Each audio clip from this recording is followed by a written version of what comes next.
ભ્રષ્ટ ભાજપના શાસનમાં આ વડોદરાની અંદર કોઈ પણ એવી જગ્યા નથી, કોઈ પણ એવું ડિપાર્ટમેન્ટ નથી કોર્પોરેશન કે જ્યાં ભ્રષ્ટાચાર ના થતો હોય.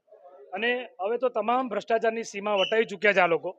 તમે વિચાર કરો કે જે ફાયર બ્રિગેડના સંસાધનો જે વડોદરાની પ્રજાના સેવા માટે આ લોકો વસાવતા હોય છે, એમાં ભ્રષ્ટાચાર. સિસોટી જે 18 રૂપિયાની સિસોટી છે, 18 એના 3300 રૂપિયા. અરે તમે લાવતા હશો કે સોનાની સિસોટી છે કે હીરા જડી સિસોટી લાવ્યા છો? એટલે ભ્રષ્ટાચારની ચરમ સીમા વટાવી છે. તમે આના માટે જવાબદાર જે અધિકારીઓ છે એમને ખાલી સસ્પેન્ડ નહીં, જેલના સળિયા પાછળ બિન જામીનપાત્ર ગુનો જેલના સળિયા પાછળ મોકલો આ ભ્રષ્ટાચારીઓને. અને આમના પર હાથ કોના છે? આમના પર હાથ છે સ્ટેન્ડિંગ કમિટીના ચેરમેનના, ભાજપના નેતાઓના. એ બધાની સામે પણ કેસ કરો. અને આ છેલ્લા વડોદરા શહેરમાં જેટલા મેયરો રહી ચૂક્યા છે, આ બધાની ખરેખર એસીબીને કહું છું આપણા માધ્યમથી કે પ્રોપર્ટીની તપાસ કરો.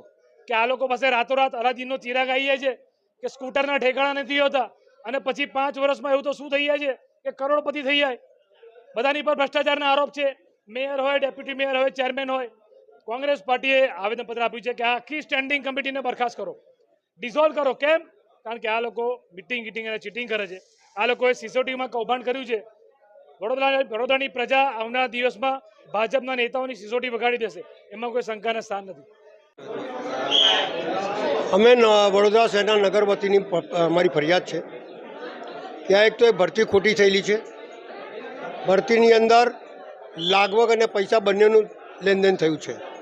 કારણ કે લાયકાત વગરના માણસને તમે ભરતી કરો તો એ ડિપાર્ટમેન્ટ કઈ રીતે સંભાળશે?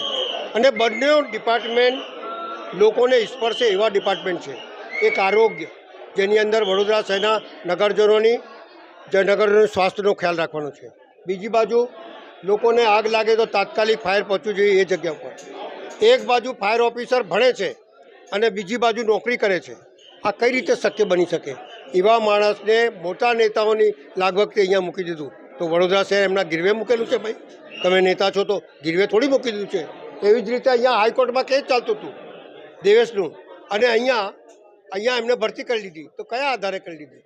એટલે ભ્રષ્ટાચાર કરવા માટે, રૂપિયા કમાવા માટે આવા અધિકારીઓની ભરતી થયેલી છે. અમારો સીધો આક્ષેપ છે કે વડોદરા શહેર જે ટેક્સ રૂપી પૈસા તમને આપે છે એના વડોદરા મહાનગરપાલિકા ચાલશે. લૂંટ કરવા માટે નથી મૂક્યા તમને. અમને ટ્રસ્ટી તરીકે મોકલ્યા છે એ રોકવા માટે, પણ અહીંયા તો ટ્રસ્ટી જ એમની જોડે થઈ જાય છે. એટલે સવાલ એટલો જ છે કે આવા અધિકારીઓને સસ્પેન્ડ ના કરાય, આવા અધિકારીઓને પોલીસ કેસ કરાય અને આમને ડિસમિસ કરાય. સમગ્ર સભામાં કામ લાવો અને ડિસમિસ કરો.